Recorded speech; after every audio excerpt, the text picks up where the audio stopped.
kids, comics. So we're here at Bronze Age Babe here, yakking about our comic book collection. And today, talking about the documentary Selling Superman. This is a 4-part documentary that is available on the internet. And for $20, you get access to all 4 parts of the documentary plus some special features. And I've had a really interesting weekend diving into this. It's about a man who grew up in the same part of Metro Detroit that I did. He went to a competing high school, but it was really fun for me to see all of the local area that they show in this documentary because I know exactly what they're talking about. In short, he inherits his father's massive comic book collection, a collection that the man hoarded for all of the guy's childhood. And the documentary is an interesting mix of family drama and information on comic book investing and collecting. And quite frankly, what do you do when you realize you have inherited hundreds of thousands of books that are worth millions and millions of dollars? And I think the film does a great job of kind of demonstrating very quickly kind of the shock and ultimately kind of the horror of what a normal person would be facing when you've got something that valuable and a community, the comic book collecting community, that is that rabid. Who do you turn to help you out? While I talk, I'm gonna show you some Superman books.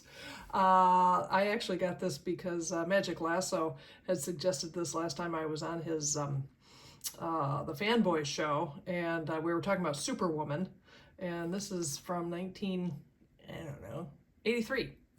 And then she's also in that issue. And I just picked this book up, Superman Birthright, The Origin of the Man of Steel. I had never heard of it. I was just poking around and it's like, hey, what is that? So I bought a copy of it. As far as, and I'm going to show you some Superman books while I kind of prattle on about the documentary. As far as, like I say, I really enjoyed it. It also saddened me because there is not, with the exception of his mother, and his wife makes a rare appearance, a brief appearance, but there are absolutely, positively no women shown, interviewed, spoken with, or talked about relative to collecting. And even in terms of enjoying comic books as a kid, it is a purely boys club kind of endeavor.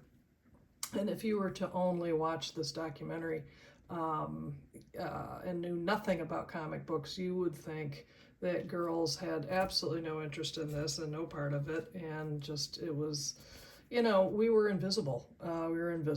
And, I know there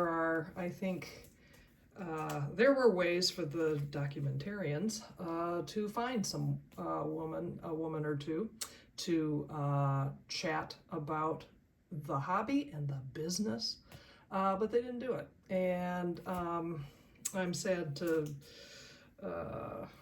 realize yet again that it's a boys' club, and it's a shame because I have met many women on the YouTubes here who really love this hobby, have a lot of interesting things to say about it, and love Superman too. So, like I say, it's worth it. It's a $20 investment on your part, and couple 3-4 hours of your time is totally well spent, particularly if you're a comic book fan. And if you want to see what a Superman #1 that's graded a 7.0 looks like.